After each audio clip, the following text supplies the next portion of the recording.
waaw salaamaaleykum sama gars yi avant nag ñu dugg ci waxtaan bi dama leen présenter gis ngeen lii dàll yu rafet yi benn cordonnier bu ñuy wax loo cordonnier nekk patriote nekk fële sa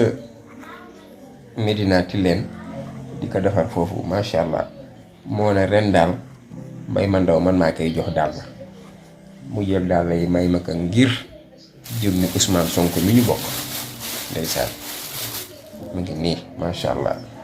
daal yu rafet ku si bëgg na mën nga ko oo si numéro 77 044 03 12 77 044 03 12 mu ngi noonu loo cordonnier nekk fële sa Médina Tilène bu ngeen ko ooyee rek mu defal leen am na façon yëpp façon yëpp mu ngi noonu macha allah voilà. léegi ma dugg ci waxtaan bi sànq gis nañu ne décision juge bi génn na ci mbiram maanaam Sweet Beauté àtte bi ñu def lu jëm ci wàllu corruption de jeunesse comme d'avant comme d'hab ndeysaan ñoom chaque jour yàlla da leen di juumloo da leen di defloo erreur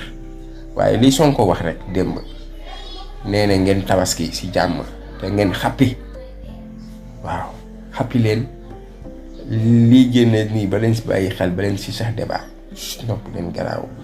man moom comme te mënul ñàkk ma def si vidéo pour raisonner leen ne leen ba leen ko bàyyi xel tabaski leen tabaski bu neex macha allah ñu focus ñu déglu leen man daal li ma leen mën a wax mooy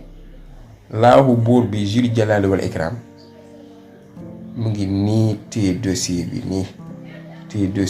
tiimal leen ko nag noppi leen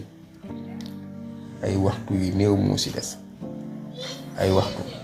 bu mën a ay waxtu nag jeexal nay waxtu moom mën na dem ba app ba ko soob waaye